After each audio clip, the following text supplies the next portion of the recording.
పరిశుద్ధులై ఉండుడి. ఇక్కడ కొన్ని తలంపులు ఉన్నాయి. కొన్ని తలంపులు ఈ వచ్చిన భాగాన్ని ఆధారం చేసుకొని ఒక రోజంతా వాక్యం చెప్పొచ్చేమో. ఒక రోజంతా వాక్యం చెప్పొచ్చు ఈ వచనాన్ని ఆధారం చేసుకొని. వింటామా? ఈ వచనాన్ని ఆధారం చేసుకుని ఒక రోజంతా వాక్యం చెప్పొచ్చు. వింటామా? ఒక అరగంట దాటితే ఏం చేస్తాం మనం? గడియారం ఉన్న వాళ్ళేమో గడియారం వైపు ఫోన్లు ఇప్పుడు కామన్ అయిపోయింది. ప్రతి ఒక్కరి చేతిలో ఫోన్. ఏం చేస్తున్నారు? ఫోన్ అట్లా నొక్కుతానికి ఏంటి ఇది అరగంట దాటిపోయిన అప్పుడు ఈయన అన్నట్టు. అసలేనండి ఈ వచనంలో దాదాపు ఒక రోజు చెప్పొచ్చు వాక్యం. కానీ మనం అరగంట దాటగానే టైం సెన్స్ చూస్తాం. చూడండి, ఇక్కడ కొన్ని ప్రాముఖ్యమైన విషయాలు ఉన్నాయి. అపోస్తలుడైన పౌలు కూడా ఒకసారి వాక్యం చెప్తున్నాడంట. ఒకసారి ఆదివారం రొట్టె విరుట కూడినప్పుడు వాక్యం చెప్తూ ఉండలేదు, చెప్తున్నాడు వాక్యం చెప్తున్నాడు. ఇంత చెప్పాను మీకు 6 అయింది 7 అయింది ట్రైన్ తిరగట్లేదు అన్నట్టు. ఆయన చెప్తానన్నాడు, ఇన్నోడు వింటానన్నారు. ఒకడు ఉన్నాడు, ఎవరొస్తున్నాడు నాలాంటోడు, మురికోడు. ఏమన్నాడు? ఒక మురికోడు, నాలాంటి ఒక మురికోడు ఉంది. వాడు ఆడ కూర్చున్నాడు, కిటికీలో కూర్చున్నాడంట. కిటికీలో తెలుసు, కిటికీ అంటే ఇలా కొద్దిగా ఇలా ఫ్లాట్ గా ఉండి ఇలా కిటికీ షేప్ ఉంటది, మేడల మిద్దల్లో ఉండేది. కిటికీలో కూర్చున్నాడంట. కూర్చుంటే అబ్బా ఈయన బాగా చెప్తున్నాడు ఎప్పుడైనా లేదు ఇట్లా అన్నట్టుగా వింటున్నాడంట. అసలు ఏంటంటే ఏం చేశాడు మీకు మాదిరే నిద్రతో దాపుకోలేక కళ్ళు మూసుకొని కిటికీలో నుంచి కింద 3వ అంతస్తుల నుంచి కింద పడ్డాడు. మేడ గదిలో నుంచి కింద పడ్డాడు. పడకనేమాడు. కనుక పౌలు విస్తరించి వాక్యం తెల్లవారే వరకు వాక్యం చెప్పాడంట. ఏనారండి? తెల్లవారే వరకు వాక్యం చెప్పాడంట. మరి ఇప్పుడు నేను చెప్పాలవుతా? పౌలు అంతరు గొప్పవాడే చెప్తే నేను చెప్పాలవుతా? యేసుప్రభు తన దగ్గరకు వచ్చినటువంటి వాళ్ళకి ఎంతైతే పెట్టాలో, ఏంటిది వాక్యం అనే ఆహారం ఎంతైతే పెట్టాలో సమృద్ధిగా వాళ్ళు తృప్తి పడేదాకా ఆయన బోధించేవాడంట. మత్తయి సువార్త 5, 6, 7 అధ్యాయాలు 3 అధ్యాయాలు ఆయన బోధించాడు. 3 అధ్యాయాలు ఆయన బోధించాడు. అంటే ఎన్ని గంటలు ఏంటో చూడండి. వాడు విన్నారు, శ్రద్ధగా విన్నారు. ఎందుకు చెప్తున్నానంటే వాక్యము మాదేముండదండి. మాదేముంటుంది చెప్పండి? 2 మాటలు చెప్పి ముగించేసి కూర్చోగలం. 2 మాటలు చెప్పి ముగించుకుని కూర్చోగలం. మరి ముగించేస్తే మీకేమైనా ఉపయోగం ఉండిద్దా? మీరేమైనా మేలు పొందుతారా? మీరు మేలు పొందాల్సింది పొందకపోగా ఏమైంది? కీళ్ళు కూడా పడతారు. కానీ మేమేంటంటే మాకు భారం ఇంకొకసారి కొద్ది చెప్తే ఇప్పుడు ఈ మాట అన్న వాళ్ళు పట్టుకుంటుందేమో, ఈ మాట కన్నా సరి చేసుకుంటారేమో అన్నట్టు ఇంకొంచెం చెప్తా ఉంటాం. మాకేమన్నా నోరు నొప్పి కదండి, మాకు నోరు నొప్పి నిలబడాలి లేదా? 1 గంట నిలబడాలి. ఇక్కడ దాదాపుగా ఎక్కువ శాతం నిలబడే ఉండాలి. మాకు ఇబ్బంది కదా, మన సరదానా కానే కాదు. కనుక వాక్యం చెప్తున్నామంటే ఇంకొంచెం ఇంట్రెస్ట్, అంటే మీరు కొద్దిగా మరికొంత తెలుసుకోవాలి, మరికొన్ని విషయాలు ఎరగాలి, ప్రభుకు అప్పగించుకునే దానికోసం చెప్తాం మేము ఆసక్తిగా. వినాలి. మీరు వినాలి. అలాంటి ఆశ, దేవుడిని వాక్యం అంటే ఆశ ఉండాలి. ఆశ లేకపోతే ఏమైంది? నువ్వు చేసేదంతా వేస్ట్, వ్యర్థంగా చేస్తున్నట్టే కదా. నీకు ఆశ లేకపోతే వ్యర్థం చేస్తున్నట్టే కదా. దేవుని వాక్యం అంటే ఆసక్తి ఉండాలి. మనం సహజంగా దేని మీద ఆశ ఉంటుందంటే, దేని మీద ఆశ ఉంటుంది? లోకములో ఉండే వాటి మీద ఆశ ఉంటుంది. ఈ లోకంలో ఉండే వాటి మీద దృష్టి ఎక్కువ పెడతాం కానీ మనం దేవుని వాక్యం మీద దృష్టి పెట్టాం, దేవుని మీద దృష్టి పెట్టాం, దేవుని మందిరం మీద దృష్టి పెట్టాం, దేవుడు ఇచ్చినటువంటి వాగ్దానం మీద దృష్టి పెట్టాం. వాగ్దానం చాలా మంది మర్చిపోయారు. వాగ్దానం కొంతమందికి మాత్రమే గుర్తుంది. చూడండి ఎంత దురదృష్టం, దేవుడి మాట గుర్తుపెట్టుకోకపోవడం. కాబట్టి దేవుని మీద మన దృష్టి, మన ఆశ ఉండాలి. కానీ మనం దేని పెట్టుకుంటామంట? 1 పేతురు 1:14-16 మాట రాయబడింది కదా. 1 పేతురు 1:14-16 మీ పూర్వపు అజ్ఞాన దశలో మీకుండిన ఆశలను అనుసరించి ప్రవర్తింపక. మీకున్న అజ్ఞాన దశలో పూర్వపు అజ్ఞాన దశలో మీకున్న ఆశలను అనుసరించి ప్రవర్తించకుడి. మీకున్న చూడండి మా పదాలు చూడండి, మీ పూర్వపు అజ్ఞాన దశలో అంటే దాని అర్థం ఏంటంట, మీరు పూర్వం అజ్ఞానంలో ఉన్నారు. పూర్వం అంటే 2016 అంతా అజ్ఞానమే, అవునా కదా? నిజం చెప్పండి, గుండె మీద చేసుకుని చెప్పండి, గుండె మీద చేసుకొని నేను అజ్ఞానం లేనండి, నేను జ్ఞానంగానే ఉన్నాను చెప్పండి. ఎవరైనా ఉంటే ఎవరైనా ఉన్నారా? నేను ధైర్యంగా చెప్తున్నానండి, నేను అజ్ఞానంలో ఉన్నాను, జ్ఞానంగానే ఉన్నాను, దేవుణ్ణి ఎప్పుడున్నా అని చెప్పండి. ఎవరైనా చెప్పుకోగలరా? ఎవరు చెప్పలేరు. కనుక మీ పూర్వపు దశ 2016 అంతా అజ్ఞానమే. ఏంటి అజ్ఞానం? మీ ఆశలు నెరవేర్చుకొని కూర్చారు, మీ ఆశలు నెరవేర్చుతున్నారు, మీ ఉద్దేశాలు నెరవేర్చుకుంటున్నారు, మీ కోరికలు నెరవేర్చుకుంటున్నారు, మీ యొక్క సొంత తలంపులు చూసుకుంటున్నారు, కానీ దేవుని తలంపులు చూడట్లేదు, దేవుని తలంపులను మీరు ఎరగటం లేదు. కనుక అది అజ్ఞాన దశ. ఆ అజ్ఞాన దశలో మీ ఆశలు మీ కోరికలు తప్ప దేవుని సంగతులు మర్చిపోయినారు మీరు. కనుక అక్కడ ఆ మాటలు కొన్ని విషయాలు మనం గమనిస్తే చూడండి, మీ పూర్వపు అజ్ఞాన దశలో మీకుండిన ఆశలను అనుసరించి ప్రవర్తింపక మిమ్మును పిలిచిన వాడు పరిశుద్ధుడు. ఎవరంట? ఎవరు? మిమ్మును పిలిచినవాడు, మిమ్మల్ని కోరుకున్నవాడు, మిమ్మల్ని ఏర్పరచుకున్నవాడు, మీకు మరి ఒక నూతన సంవత్సరం ఇచ్చినవాడు, మీ జీవిత కాలాన్ని పొడిగిస్తున్నవాడు, మీకు క్షేమం ఇస్తున్నవాడు, నది వరే సమాధానాన్ని మీద ప్రారంభం చేస్తున్నవాడు పరిశుద్ధుడు. పరిశుద్ధుడు. లేవియా కాండం 11వ అధ్యాయం 44వ వచనం చూడండి. లేవియా కాండం 11వ అధ్యాయం 44వ వచనం దయచేసి చూడండి. లేవి కాండం, మీ దేవుడైన యెహోవాను, నేను మీ దేవుడైన యెహోవాను, నేను పరిశుద్ధుడను గనుక, నేను పరిశుద్ధుడను గనుక మీరు పరిశుద్ధులై మీరును పరిశుద్ధులై ఉన్నట్లు మిమ్మును మీరు పరిశుద్ధపరచుకొనవలెను. నేల మీద ప్రాకు జీవరాశులలో దేని వలనను మిమ్మును మీరు అపవిత్రపరచుకొనకూడదు. అపవిత్రపరచుకొనకూడదు. అర్థమైందండి? ఏమన్నాడు అక్కడ? నేల మీద ప్రాకు జీవరాశులలో దేని వలన మీరు అపవిత్ర పరుచుకోకూడదు. ఏమంటాడు ఆయన? మీ దేవుడైన యెహోవానైన నేను పరిశుద్ధుడు కనుక మీరును పరిశుద్ధులై ఉండాలి. మీరును పరిశుద్ధులై ఉండాలి. ఈ లోకంలో ఉన్న దేని ద్వారా కూడా నిన్ను అపవిత్రపరచుకోకూడదు. దేని ద్వారా నీ ఆశలు నీ ఉద్దేశం నెరవేర్చుకోవడానికి ప్రయత్నం చేయకూడదు. ప్రభు భోజన పాత్రలో చేయవే ముందు ఇలాంటి పరిస్థితి, దురదృష్టకరమైన పరిస్థితుల్లో మనం ఉన్నామా?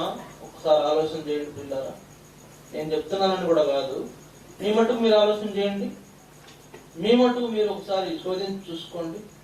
ఒక ఆయన అన్నాడు, భక్తుడు ఏమంటాడు? దావీదు 139వ కీర్తన మరి 23వ వచనంలో దావీదు ఒక మాట అన్నాడు. 139:23 ఏమన్నాడు చూడండి. 139 కీర్తన 139:23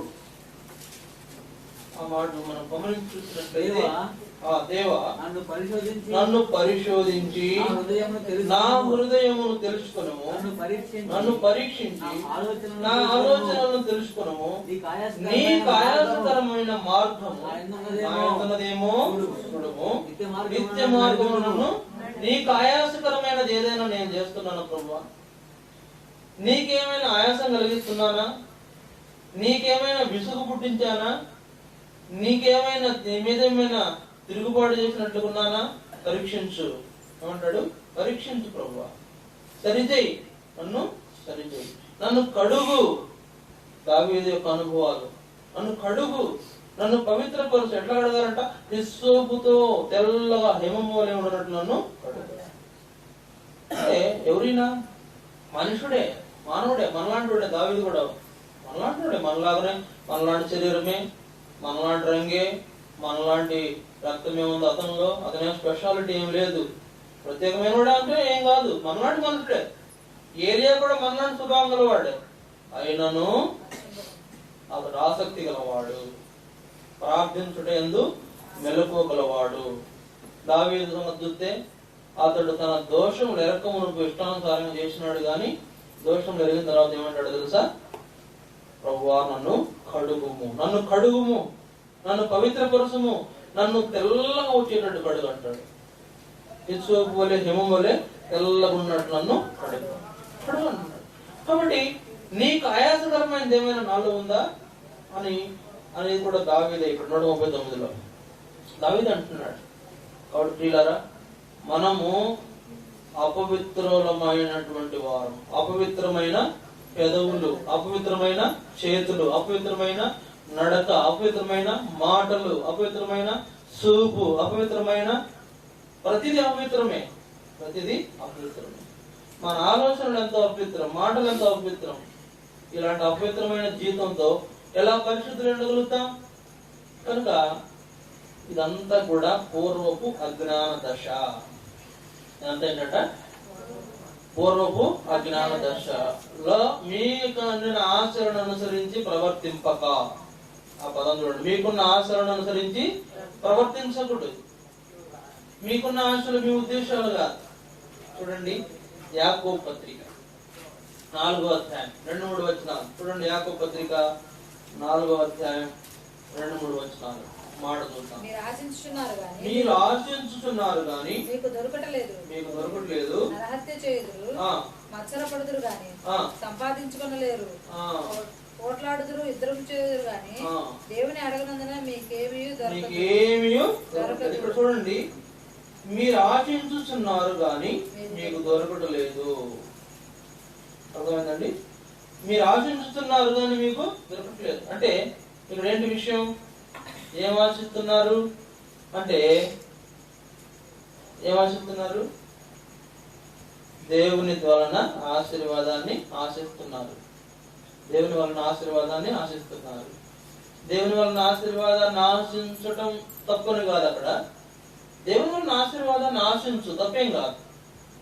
నువ్వు శ్లోకంలో ఉన్న వాటిని ఆశించేదానికంటే దేవుని వలన ఆశీర్వాదాన్ని ఆశించడం మంచిదే కదా, ఆశించు. అయితే ఎట్లా ఆశించాలంట? ఎట్లా ఆశించాలి? చూడండి, కొన్ని మాటలు ఉన్నాయి అక్కడ. 4 మొదటి వచనం, మీలో యుద్ధములను పోరాటములను దేని నుండి కలుగుతున్నవి? మీ అవయవములలో పోరాడు మీ భోగేతుల నుండియే కదా. మీరు ఆశించుతున్నారు కానీ మీకు దొరకట లేదు. నరహత్య చేయుదురు, మత్సరపడుదురు అని సంపాదించుకొనలేరు, పోట్లాడుదురు, యుద్ధం చేయుదురు గాని దేవుని అడుగునందున మీకేమీ. చూడండి 3వ వచనం, మీరు ఏది అడిగినను మీ భోగముల నిమిత్తమై వినియోగించుటకు దురుద్దేశాలు. ఏమంట?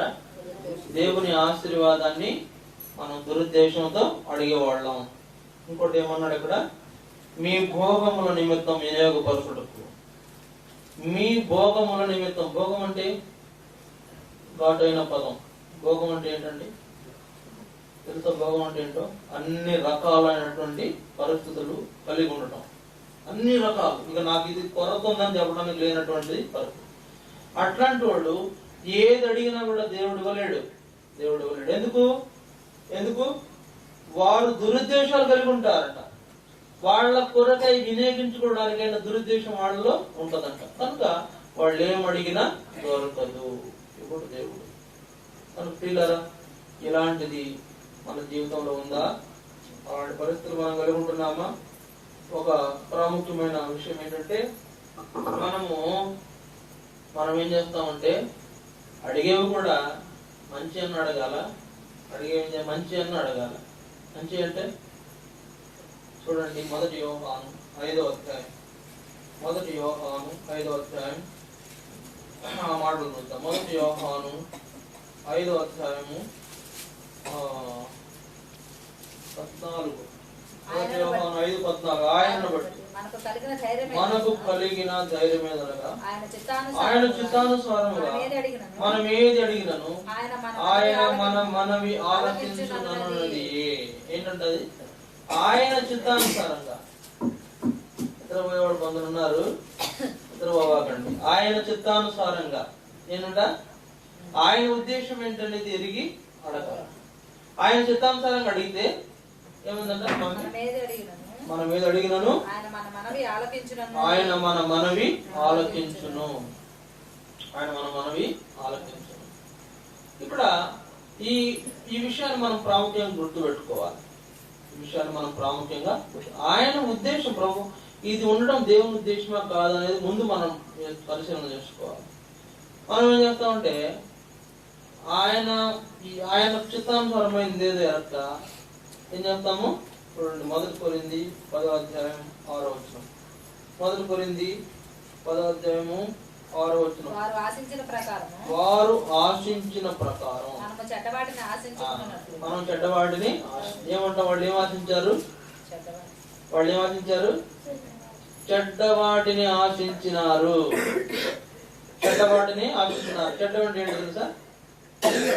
చెడ్డ అంటే ఏంటి? చెడ్డవేంటి, మంచివేంటి? మంచి చెడు తెలుసా మీకు అండి? మంచి చెడు తెలిసిన వాళ్ళు ఎవరో మీరు చేస్తాను ఎంతమంది ఉన్నారు? మంచి చెడు తెలిసిన వాడు చేస్తారా? మంచి తెలియదు, చెడు తెలీదా? అరే నాయన, మంచి చెడు తెలిసిన వాడు చేస్తాడే. మరి మంచి ఇప్పుడు ఏం అడగాలంట? ఏం అడుగుతున్నామంట? ఆయన్ని చెడ్డవాటిని అడుగుతున్నామంట. చెడ్డవాటిని అంటే మనకు కీడు చేసేవాటిని, మనకు ఆపద తెచ్చేవాటిని, మనకు ఇబ్బందులు కలిగించేవాటిని అడుగుతున్నాము. కనుక అట్లా కాకుండా మనం ఏం చేయాలంట? దురాశలతో భోగాలతో దేవుడిని నడకూడదంట. దురాశలతో మన భోగముల కొరకై దేవుడిని నడకూడదు. చెడ్డవాటిని ఆశించకూడదు. ఈ విషయాలు మనం అవగాహన చేసుకోవాలి. ఇక్కడ చెడ్డవాటిని ఆశిస్తున్నటువంటి వారు ఉన్నారు. ఇశ్రాయేలీయులు చెడ్డవాటిని ఆశిస్తున్నారు. ఏం ఆశిస్తున్నారు? ఆడ కొన్ని మాటలు. ఇప్పుడు 1 కొరింథీ 10వ అధ్యాయంలో కొన్ని మాటలు చూస్తాం. 1 కొరింథీ 10వ అధ్యాయము వాళ్ళు ఏం ఆశిస్తున్నారు? చూడండి, 7వ వచనం. జనులు తినుటకు త్రాగుటకు కూర్చుండి ఆడుటకు లేచిరి అని వ్రాయబడినట్లు వారిలో కొందరి వలె విగ్రహారాధికులై ఉండొద్దు, మరియు వారి వలె మనం వ్యభిచరించవద్దు. వారిలో కొందరు వ్యభిచరించినందున ఒక్క దినమున 23,000 మంది కూలి. వారిలో కొందరు వ్యభిచరించినందున ఒక్క దినమున 23,000 మంది కూలిరి. ప్రభువును శోధింపకేందుము వారిలో కొందరు శోధించి సర్పం వలన నశించిరి. మీరు సనగొద్దు, వారిలో కొందరు సణిగి సంహారముల చేత నశించిరి. చూసారా? ఇట్లా వాళ్లకున్న లోపాలన్నీ ఎత్తి చూపుతూ పౌలు వాళ్ళు చెడ్డవాడిని కలిగి ఉన్నారు, చెడ్డవాడిగారు, చెడ్డ కలిగి ఉన్నారు అని ఆశపడ్డారు. మీరు అలాంటి వాటిని కోరుకోవద్దు. ఇది ఒక చాలా ప్రాముఖ్యమైన విషయం. మనం అలాంటి వాటిని కోరుకోకూడదు. ఏం కోరాలా? లోకము దాని ఆశ రెండు గతించిపోతాయి. లోకము దాని ఆశ రెండు లోకం ఆశ ఏంటో తెలుసా? లోకం యొక్క ఆశ ఏంటో తెలుసా? లోకం అంటే ఏంటి? లోకం అంటే మరి సాతాన్, పాపం మనకు సూచన.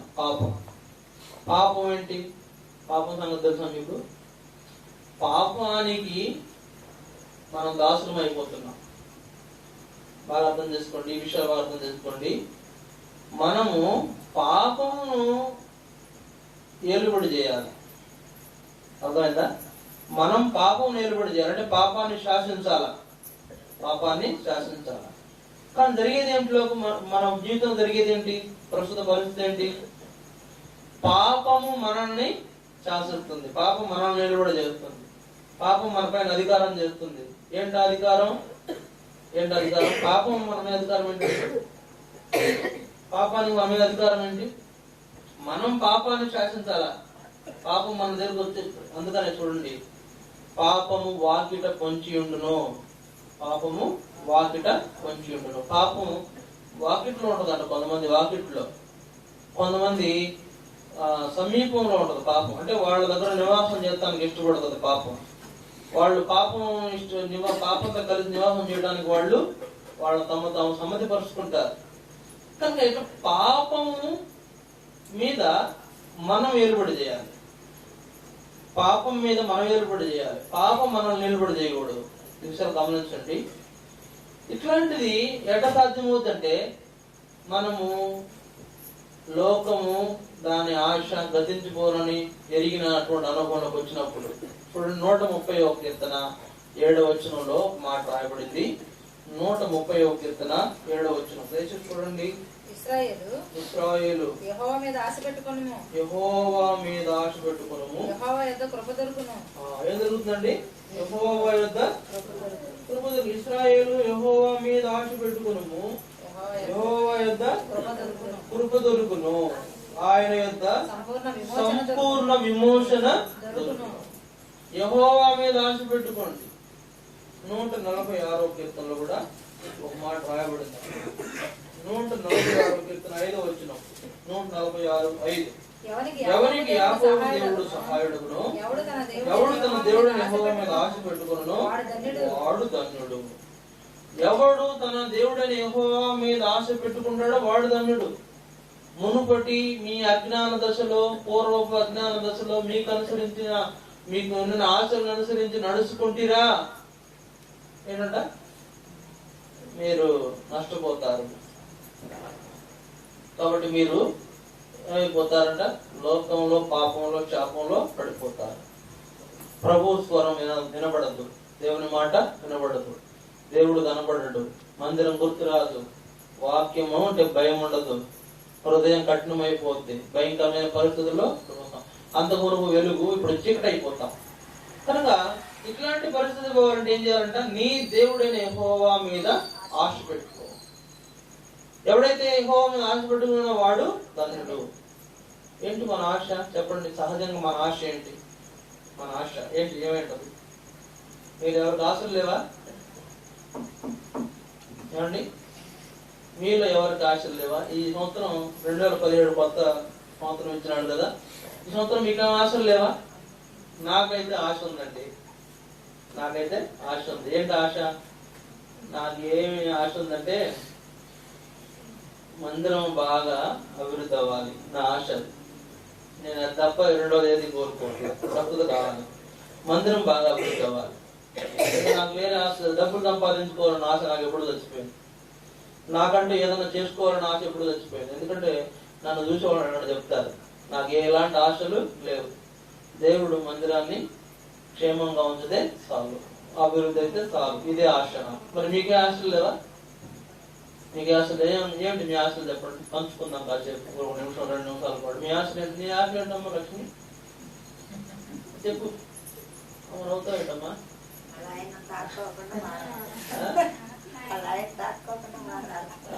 తాగల బాగా తాగల నాశ.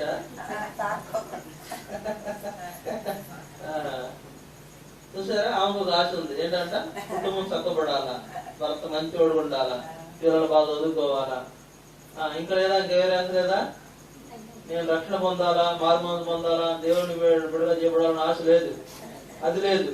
నీ భర్త బాగుండాలి, నువ్వు బాగుండాలి, నీ పిల్లలు. ఆమెకు ఆశ తప్పులేదు, ఆమెకు ప్రస్తుతం ఆశ ఉంది. ఆ ఆశ తర్వాత ఇంకా మార్పులు. మరి ఇంకెవరికి ఆశలు లేవా? నారాయణ గారు, మీకు ఆశ లేదా? 2017 గురించి ఆశ లేదా? పొలం సమస్యలో ఉంది, ఆ సమస్యలన్నీ పరిష్కారం అవ్వాలా, దేవుడు ఎట్లా సాయం చేయాలని ఆమె ఆశ ఉంటుంది. రాఘవ గారు, మీకు లేదా ఆశ? పాపం ఆమెకు ఎన్నో సమస్యలు, ఆమె ఎన్నో బాధలు నాకు చెప్తా ఉంటది. ఆమెకు ఆశ ఉంది, నా పరిస్థితులను చక్కబడిపోవాలి, నా పరిస్థితులను చక్కబడిపోవాలి. అన్నగారు, సూర్యనారాయణ అన్నగారు, అదిగో చూసావా, ఆమెకు ఎంత ఆశ ఉందో. పాపం మనవాళ్ళు మంచిగా ఉండాలని నా దగ్గర రావాలని కోరుకుంటారు. చూసారా, అట్లా అన్నగారు ఆయనకుండే ఆశ. దేవుడు కావాలంటే గడికి డబ్బు కావాలి, అందులో ఏది కావాలి? మొత్తానికి ఏ సమస్య లేకుండా ఎవరికి ఉండాల్సిన ఆశలు పొద్దు దేవుడే కావాలని ఎవరికి ఉండాల్సిన ఆశలు చూసావా? మొత్తానికి ఆయన ఓటర్గా చెప్పేశాడు. నేనే కాకుండా ఆయన కూడా. మనకు కొన్ని ఆశలు ఉంటాయి. ఏంటి ఆశలు? ఎంతవరకు ఆశలు? నేనైతే ఒక ప్రాముఖ్యంగా నేను చెప్పుకున్నది ఏంటంటే, దేవుడు నాకు ఎట్లయినా సాయం చేయాలి. ఎందుకంటే నేను ఆయన కోసం ఎంతో త్యాగం చేసి ముందుకు వచ్చాను. నాకు ఎట్లయినా సాయం చేయాలి, ఎందుకు చేయడం అనేది కూడా నాకు పట్టుదల. కనుక అట్లాంటి ఆశ ఉంది నాకు. మీ దేవుడైన యెహోవా మీదే నువ్వు ఆశ పెట్టుకో, దేవుడైన యెహోవా మీదే ఆశ పెట్టుకో. మీరు ఆశ పెట్టుకోవాలి, ఆశపడాలా. ఆశ పడుతున్నారు కానీ మీకేం దొరకట్లేదంటే దాని అర్థం ఏంటంటే, మీరు దేవునికి అవిధేయతగా ఉండి తిరుగుబాటు చేసి ఆశపడుతున్నారు కాబట్టి దొరకట్లా. మీరు దేవుని మీద దృష్టి పెట్టి దేవుని కొరకు ఆశ పెట్టుకొని దేవుడిచ్చే ఆశీర్వాదం మీద ఆశ పెట్టుకొని మీరు అడిగి చూడండి, మీకు దొరుకుతుంది. మీరేంటంటే దేవుడు మీద ఆశ పెట్టుకోకుండా నాకు ఫ్రిడ్జ్ కావాలి, నాకు వాషింగ్ మిషన్ కావాలా, నాకు ఫలానా కావాలా ఆశ పెట్టుకుంటే దొరకదు. బాగా ఒక విషయం చెప్తాను, మీరు దేవుని కంటే ఎక్కువగా దేన్ని ప్రేమిస్తారో, దేన్ని కోరుతారో అది మీకు దేవుడు ఇవ్వడు. అర్థమైందండి?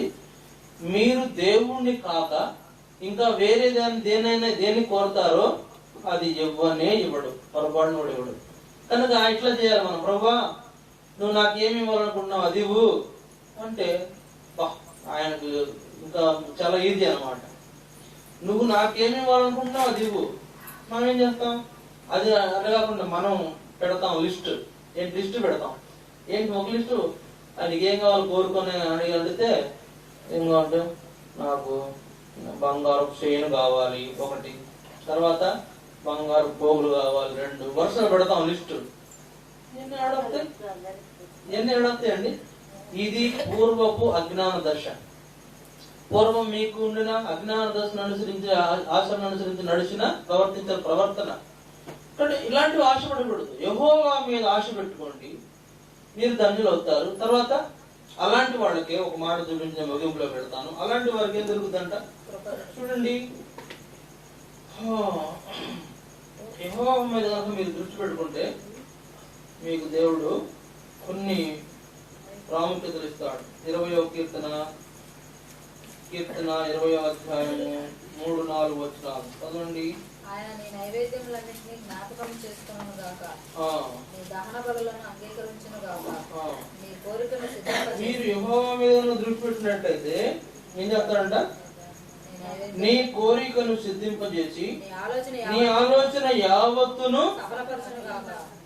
ఇప్పుడు చెప్పండి, మీ కోరికలు ఏంటి? ఇప్పుడు ఈ కోరికలు ఏంటి? దేవుడా ఏంటి మీ కోరిక? దేవుడా ధనమా? దేవుడా ధనమా? ఒక మనుషుడు 2 యజమానులకు దాసుడై ఉండలేడు. ఉంటాడండి. ఒక వ్యక్తి నేనే ఉన్నాను, ఒక సర్వెంట్ని అంటే ఒక సేవకుడిని, పనివాడిని, ఒక నౌకర్ని అనుకోండి. నేను 2 యజమానుల దగ్గర ఉండడం కుదురుతా? 2 యజమానుల దగ్గర నేను ఉండగలనా? 2 ఓనర్స్ అనుకోండి, నాకు 2కి ఏ విధంగా న్యాయం చేయలేదు. నేను వీడి దగ్గర పని చేస్తుంటే వాడితో తంట, వాడి దగ్గర పని చేస్తుంటే వీడితో తంట. కుదరదు. ఒక వరలో 2 కత్తులు దూరం పడితే, ఒక వరలో 2 కత్తులు 2 యజమానులు సేవించుట అసాధ్యం. అంటే ఇప్పుడు లోకంలో 2 ఉన్నాయి. ప్రస్తుత కాలం బాగా పనిచేసే 2 ఉన్నాయి. ఏంటో తెలుసాయి? ఒకటి సిరి అంటే డబ్బు, లోకంలో ఉండే భోగాలు. రెండవది దేవుడు.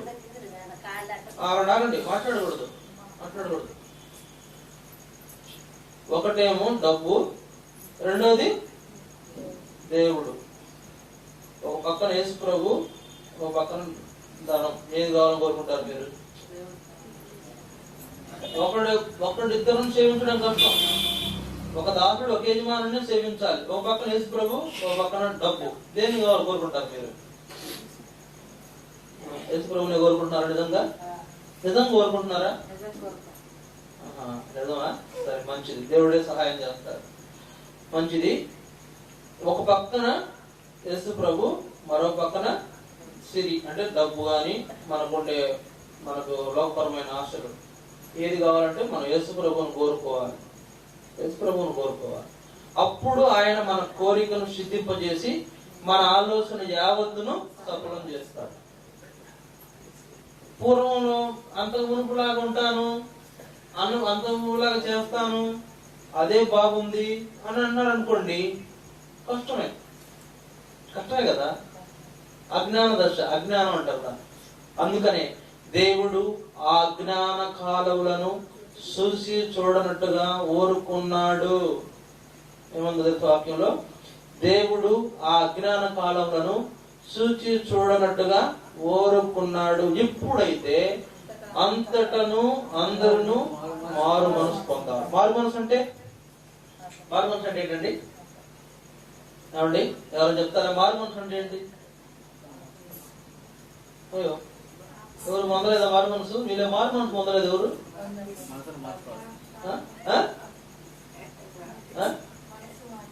మనసు మారుతా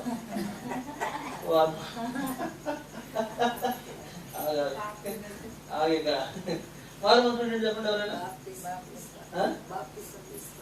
బాప్తిస్మం వేరు, మారు మనసు వేరు.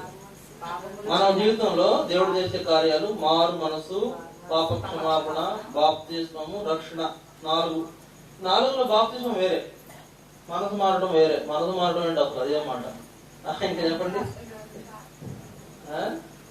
సరే చెప్పడం కుదరట్లేదు కాదు. చెప్పండి మారు మనసు అంటే ఏంటి? ఎవరైనా చెప్తారా? మారు మనసు అంటే ఏంటి? నువ్వు చెప్పమ్మా లక్ష్మి. Very good. పాపాలు ఒప్పుకోవడం. మరి ఒప్పుకున్నావా? ముందు నువ్వు పాపి నన్ను గ్రహించావా? మరి ఒప్పుకున్నావా? మరి మారు మనసు తగిన ఫలములు ఫలించాలంటే మారు మనసు అంటే ఏంటి ఎరగాలి ముందు. మారు మనసు అంటే ఏంటి? ఉదాహరణకు నా పేరు ఏదో పేరు లేని ఒక పేరు పెట్టుకోండి. ఒకప్పుడు తాగుబోతు, భయంకరమైన తాగుబోతు, తర్వాత తిరుగుబోతు, అబద్ధాలు ఆడేవాడు, బూతులు తిట్టేవాడు, మోసాలు చేసేవాడు, ఏమండి చెడ్డ పనులు చేసేవాడు. ఒకప్పుడు ఎప్పుడైతే యేసు ప్రభు నన్ను దర్శించాడో, నాలో ఒక నూతనమైన కార్యం చేశాడో, నన్ను నాతో మాట్లాడుతూ వచ్చాడో, ఏం జరిగింది? ఇప్పుడు నాలో వెంటనే ఏం జరిగింది? మారు మనసు వస్తుంది. మారు మనసు ఏంటండి? అంతకు మునున్న తాగుడు ఇప్పుడు లేదు, ఇక అంతకు మున్న బూతులు లేవు, అంతకు ముందు ఉన్న అబద్ధాలు లేవు. ఇప్పుడు మారిపోయాను. ప్రభు నన్ను మార్చేశాడు. ప్రభు నన్ను నూతనమైన వ్యక్తిగా చేసినాడు. నిజంగా చేశాడు నా జీవితంలో. ఊరికి చెప్పడం కాదు, నిజంగా చేశాడు. అంటే తాగుడు, జూదం ఇలాంటి దుర్మార్గ పొరపాట్లు నాకు లేవులే కానండి. లోకంలో నా ఇష్టం వచ్చినట్టు బతికిన దినాల్లో దేవుడు నాతో మాట్లాడాడు. ఎంతో బుద్ధి గలవాడిని, నేనేదో పెద్ద అన్నింటిలో పర్ఫెక్ట్ అనుకునే దినాల్లో దేవుడు ఒరే పనికి మాన్నాడు అన్నాడు నన్ను. బుద్ధి లేనివాడా, నేను ఎంత బుద్ధి తక్కువ అయ్యండి, నేనేదో బుద్ధి గలవాడు అనుకుంటున్నావేంటని నన్ను గట్టి గద్దించాడు దేవుడు. అని అన్నాడండి, నువ్వు బుద్ధి లేనివాడివి అన్నాడు. ఆయన మాట్లాడినప్పుడు నాకు అర్థమైంది, ఓ ప్రభువా నిజమే, కరెక్ట్, నువ్వు చెప్పింది నిజమే, నేను బుద్ధి లేనివాడిని, ఇంతకాలం బుద్ధి గలవాడు నన్ను భ్రమపడ్డాను, ఎంత బుద్ధి లేనివాడిని కూడా నన్ను కనుకరించావు నాయన అంటే. మాట్లాడిన దగ్గర నా జీవితం మారిపోయింది. నా స్వభావం మారిపోయింది. నా జీవితం మారిపోయింది. అప్పుడు అంతకు మన పాత స్థితి అజ్ఞాన దశకు లేదు. పూర్వకాలం ఉన్న ఆశలు లేవు. ఇప్పుడు అంత నూతనం అయిపోయింది. ఏంటంట, దేవుడు ఎప్పుడైతే నాలో మారు మనసు తీసుకొచ్చినాడో నా కొరకు ఆయన పనిచేయడం మొదలుపెట్టాడు. నేను ఏదైతే అక్కడ కలుగున్నానో ఆయన నాకంటే ముందు పోయి అక్కడ తిరుగుతుంటే అర్థమైపోయింది నాకు, దేవుడు అంటే ఎంత గొప్ప కార్యాలు చేసేవాడు అన్నాడు. కానీ మారు మనసు ఏంటంటే అంతకు మునుపున్న స్వభావం ఇక మనలో ఉండదు, అంతకు మునుపున్నటువంటి ప్రవర్తన ఉండదు, అంతకు మునుపున్న పద్ధతులు, దురాశలు ఉండవు ఇక. కనుక ప్రియులారా, అది మారు మనసు అంటే. ఈ మారు మనసు పొందిన క్రమంలోనే ఒక పాపి పరిశుద్ధుడిగా తీర్చబడతాడు. అర్థమైందా? ఈ మారు మనసు పొందిన క్రమంలోనే ఒక పాపి పరిశుద్ధుడిగా చేయబడతాడు. కనుక ఆ పరిశుద్ధుడిగా చేయబడేదానికి వెనుక ఒక పరిశుద్ధుడు ఉన్నాడు. ఆ పరిశుద్ధుడి ద్వారానే మనం పరిశుద్ధుడిగా చేయబడతాం. అందుకని ఆయన అన్నాడు మొదటి పేతురు 1:14, మీ దేవుడనైనా నేను పరిశుద్ధుడు కనుక మీరును పరిశుద్ధులైన వ్రాయబడి ఉన్నదంట. ఎక్కడ? పాత నిబంధనలో వ్రాయబడి, అది జ్ఞాపకం చేస్తున్నాడు పేతురు. మనం ప్రియులారా, ఇట్లాంటి జీవితంలో మనకున్న కోరిక సఫలం చేయబడాలంటే, తెచ్చబడాలంటే మన దేవుడైన యెహోవా మీద ఆశ పెట్టుకోండి. 2017 మీద ఆశ పెట్టుకోబాకండి. 2017 మనకేమని చేస్తుందా? 2017 మనకేమేమి చేయదు. 2017 ఇచ్చిన ఆయన చేస్తాడు మనకి ఏదైనా. 2017 సంవత్సరం మనకి ఇచ్చిన ఆయన చేస్తాడు ఏదైనా. కాబట్టి ఈ విషయం గమనం పెట్టుకోండి. ఆయన మన కోరిక సిద్ధింపజేసి మన ఆశను యావత్తు సఫలపరుచును. రెండవ కొన్ని విషయాలు ముగిస్తాను. ఇక్కడ చూడండి, ఇర్మియా గ్రంథం ఇర్మియా గ్రంథం 31వ అధ్యాయం 17వ వచనం చూడండి. ఇర్మియా 31:17. రాబోవు కాలమునందు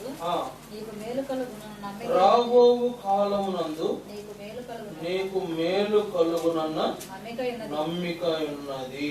చాలు. రాబోవు కాలమునందు నీకు మేలు కలుగునన్న నమ్మిక ఉన్నది. పైన వచనం 16. యెహోవా ఈ ఆజ్ఞ ఇచ్చుచున్నాడు, ఏడవక ఓరకును, కన్నీళ్లు విడుచుట మానము, నీ క్రియ సఫలమై జనులు శత్రువుల దేశం నుండి తిరిగి వచ్చెదరు. ఏడవక ఊరుకుండము. ఊరుకో, ఏడవకు. ఎందుకు ఎడుతుంది? అక్కడ వచనంలో ఏముందంటే రాహేలు తన పిల్లల విషయమై ఎడుతుంది. రాహేలు తన పిల్లల విషయమై. రాహేలు ఎవరు తెలుసా అండి? రాహేలు ఎవరో తెలుసా? రాహేలు ఎవరండి? చరిత్ర తెలుసుకోవాలి. రాహేలు ఎవరండి? రాహేలు ఎవరు? Very good. యాకోబు భార్య. రాహేలు యాకోబు భార్య. యాకోబుకి ఎంతమంది సంతానం? 12 మంది బిడ్డలు. 12 మంది బిడ్డలు, ఒక కుమార్తె కూడా ఉంది ఆయన. ఈ 12 మంది సంతానం ద్వారా ఇసుకేస్తే రావనంత మంది జనాన్ని తీసుకొచ్చాడు దేవుడు. ఇసుకేస్తే రావనంత మంది జనం. ఈ 12 మంది ద్వారానే అబ్రహాంతో చేస్తున్నాడు. ఏమంట? ఆకాశం వైపు చూడు, నక్షత్రాలు లెక్కబెట్టు, నీ సంతానం అట్లా అవుతానట దేవుడు. అన్నాడా? ఆకాశం వైపు చూడు అన్నాడు. చూసి ఆ నక్షత్రాలు లెక్క పెట్టానంట. ఏం లెక్క పెడతాడు? కుదురుద్దా? నక్షత్రం లెక్క పెడతాం కుదురుద్దా? లెక్క పెట్టంటే మరి ఆయన తెలిసేమో ఈయన లెక్క పెడతాడు అనుకున్నాడేమో. నీ సంతానాన్ని అలా చేస్తానన్నాడు. ఇసుక రెండుల వల్లే నీ సంతానాన్ని విస్తరింప చేస్తా. అలాంటి ఇశ్రాయేలీయులు ఏమైపోయారంట? తన పిల్లల విషయమై రాహేలు ఏడుతుంది. అక్కడ తన పిల్లలు విషయమై అంగళారుతుంది. ఆమె అంగళారుతుంటే దేవుడు అంటున్నాడు కదా, ఏడవక ఓరుకుందుము. ఎందుకు ఏడుస్తుంది? యాకోబు సంతానం అంతా చెడిపోయినట్టే. అర్థమైందా మీకు? వాళ్ళలో ఒక ఆయన మేలుకరమైన ఉన్నాడు, యోసేపు. 12 మందిలో అందరూ చెడిపోయినోళ్లే. కుమార్తెతో సహా అందరూ చెడిపోయినోళ్లే. 13 మందిలో ఒక ఆయన మేలుకరం ఉన్నాడు, యోసేపు. కనుక యోసేపు ఎప్పుడు నెమ్మదిగా ఉన్నాడు. మిగిలిన వాళ్ళందరూ నెమ్మది లేదు. మిగిలిన వాళ్ళందరూ బాధలు, ఇబ్బందులు, శ్రమలు, ఎప్పుడు చూసిన గొడవలు, అసమాధానం, పరిస్థితులు, గందరగోళం, చాలా దారుణంగా ఉండే పరిస్థితి. కనుక నష్టాలు, కీడులు, ఆపదలు సంభవిస్తున్నాయి వాళ్ళకు. కనుక రాహేలు తన పిల్లల విషయమే ఏడుస్తుంది. ఇక్కడ ప్రవచనం అండి ఇది. దీన్ని ప్రాక్టికల్ గా చూడొద్దు, ప్రవచనం. రాహేలు తన పిల్లల విషయమై ఏడుస్తుంది. ఎందుకు కారణం? చెడిపోయిన వాళ్ళు, పనికిమాలిన వాళ్ళు. ఏంటంట? అజ్ఞాన దశలో ఉన్నారు వాళ్ళు. దేవునికి సరిగా లోబడలా నిజంగా వాళ్ళు. యాకోబు 12 మంది సంతానం, పిల్లలు, మగ పిల్లలు 11 మంది లోబడలా, ఒకడే లోబడ్డాడు, యోసేపు. కనుక 12 మందిలో ఒకడు లోబడినట్లు మరి మిగిలిన వాళ్ళందరూ వాళ్ళు ఇబ్బందులు కలుగుతున్నట్టు మనం చూస్తున్నాం. అక్కడ రాహేలు ఏడుస్తుంది. తన పిల్లల విషయమై ఓదార్పు పొందనడుకున్నది. అక్కడ ఇది ఏడుతుండే ఏడవక ఓరకుండము. ఏమన్నాడు అక్కడ? తర్వాత 14వ వచనం, 17వ వచనం. రాబో కాలమందు నీకు మేలు కలుగునన్న నమ్మిక. ఇక్కడ విషయం ఏంటంట? అంగలార్పు. కారణం ఏంటంట? అంగలార్పు. దేవుని సన్నిధిలో మొరపెట్టడం, దేవుని సన్నిధిలో దేవునికి అప్పగించుకున్న అనుగుణానికి రావటం. రాహేలు ప్రాముఖ్యమైన స్త్రీ బైబిల్లో. యాకోబు భార్యగా ఉన్నప్పటికీ దేవుని ఏర్పాటులో ఉన్నటువంటి స్త్రీ. దేవుడు ఆమెకు వాగ్దానం ఇచ్చి నెరవేర్చినటువంటి అనుభవాలు ఆమెకున్నాయి. కనుక తన పిల్లల విషయమై ఆమె అంగలారుస్తుంది. అటువంటి పరిస్థితుల్లో నీకు మేలు కలుగునన్న నమ్మిక ఉన్నది. తర్వాత చూడండి 29వ అధ్యాయం, అదే ఇర్మియా 11వ వచనం. అదే ఇర్మియా 29:11 చూడండి త్వరగా. నేను మిమ్మల్ని గూర్చి ఉద్దేశించిన సంగతులను ఎరుగుదును. రాబో కాలమందు మీకు నిరీక్షణ కలిగినట్లుగా అవి సమాధానకరమైన ఉద్దేశములే గాని హానికరమైనవి కావు. ఇదే యెహోవా వాక్కు. రాబోవు కాలమందు మీకు నిరీక్షణ కలుగునట్లుగా అవి సమాధానకరమైన ఉద్దేశములే గాని రాబో కాలంలో మీకు నిరీక్షణ, సమాధానం. ఇది కోరుకుంటున్నారా? ఎవరన్నా ఇది కోరుకుంటున్నారా? నిరీక్షణ, సమాధానం ఈ రెండు కోరుకుంటున్నారండి. రాబో కాలం ముందు ఈ మనం వీటి మీద దృష్టి పెట్టాలి. దేవుడు అంటున్నాడు కదా, అక్కడ దానికి ముందున్న కొన్ని వచనాలు చదివితే మనకు విషయాలు బాగా అర్థమవుతాయి. దేవుడు ఏమంటున్నాడంటే, అక్కడ నీ క్రియ సఫలమై, చూడండి 11వ వచనంలో,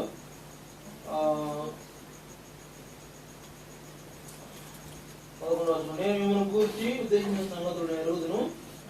రాబో కాలంలో కాలమందు మీకు నిరీక్షణ కలిగినట్లుగా సమాధానకరమైన ఉద్దేశంలే గాని హానికరమైనవి హాని కలిగించేవి. ఇక్కడ మనం బాగా గమనించి చూస్తే దేవుని మీద దృష్టి పెట్టేవాడికి ఇవ్వబడే వాగ్దానము, దేవుని మీద దృష్టి పెట్టేవాడికి దేవుడిచ్చే ఆధిక్యతలు, జ్ఞానంగా దేవుని వైపు చూసి మొరపెట్టేవాడికి దేవుడిచ్చే ప్రాముఖ్యత. ఇది మేలుకరమైన పరిస్థితులు కలుగజేస్తానంటున్నాడు దేవుడు.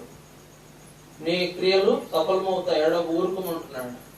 నీ కోరిక సిద్ధింపజేయబడుతుంది అంటున్నాడు. ఎట్లంట, మనము పూర్వపు అజ్ఞాన దశలో మనకుండిన ఆశలను అనుసరించి ప్రవర్తించగా యెహోవా మీద ఆశ పెట్టిన వాడు ఇవన్నీ మనకు జరిగేవిగా ఉంటాయి.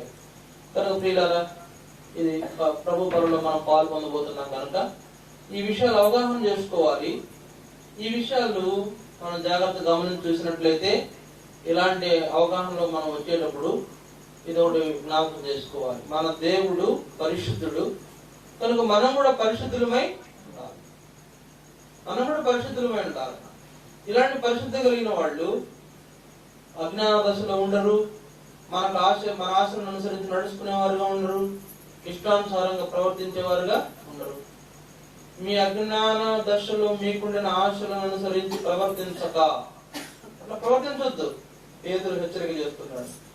కనుక అలాంటి అజ్ఞానపు దశ ఆశలు విడిచిపెట్టి దేవుని మీద ఆశ పెట్టి దేవుడిచ్చే ఆధిక్యతలు మనం పొందుకోవాలి అంటే యోగ్యముగా మనము చేసుకోవాలి, పరీక్షించబడాలి. దావీదు వలె నన్ను పరీక్షించు, పరిశోధించు, నాలో ఏముందో తెలుసుకో, నీకు ఆయాస్కరమైనది ఏమనుందా తీసివేయి ప్రభువా, నన్ను నిత్యత్వంలోనికి నడిపించు అనేటువంటి అనుగుణాలు మనం రావాలి.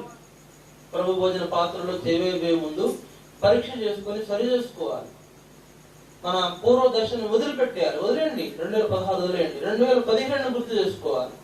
ఈ సంవత్సరమైన ఇక్కడ నుంచి నేను ప్రభుకు నమ్మకంగా ఉంటానని ఒక తీర్మానము చేయాలి. లేకుండా ముగ్గురు లేకుండా చూడండి, ఈ సంవత్సరమైన నేను కొద్దిగా ప్రభు కొరకు నమ్మకంగా ఉంటాను అనే తీర్మానం చేయాలి. పాత సంవత్సరం ఎట్లా చేయలేకపోయారు, అది మనకు దురదృష్టకరమైన విషయము. ఈ సంవత్సరమైనా ఆయన కొరకు ఒక తీర్మానం చేసి యోగ్యంగా మనం సరి చేసుకుని ప్రభు భోజన పాత్రలో మనం పాలు పొందాల్సిన అవసరత మనం కలిగి ఉన్నాం. దయచేసి మోకరించండి. ఈ వాక్య వెలుగులో మనం ప్రభు భోజన పాత్రలో పాలు పొందుతాం. దయచేసి మోకరించండి. అందరూ కూడా మిమ్మల్ని మీరు పరీక్షించుకొని సరి చేసుకునే అవకాశము. మరి 2016లో ఎన్నిసార్లు కఠినపరుచుకున్నాము, ఎన్నిసార్లు దేవుని దుఃఖపరుచున్నాము, ఎన్నిసార్లు ఆయన్ని విసిగించినాము, అదంతా వదిలేసేయండి. అదంతా ప్రస్తుత కాలం కాదు, అది అప్రస్తుతం. ఈ ప్రస్తుత కాలానికి నీ పూర్వ దశను విడిచిపెట్టేసేయి. ఇప్పుడు దేవుడు ఇచ్చినటువంటి నూతనమైన జీవితం ఆయన మీద ఆశ పెట్టుకో. నీకేవేవో ఆశలు ఉండొచ్చు, అవన్నీ విడిచిపెట్టి ఆయన మీద ఆశ పెట్టి ఆయన కొరకు జీవించాలనే ఒక తీర్మానం. ఇక నుంచి ఆయన నూతనంగా నీ కొరకు జీవిస్తాను ప్రభు అన్న తీర్మానం చేయి. ప్రభు నీకు ఇచ్చే ఆధిక్యతను కనుక కలిగి ఉండాలంటే, ఆధిక్యత ప్రకారం నువ్వు జీవించాలంటే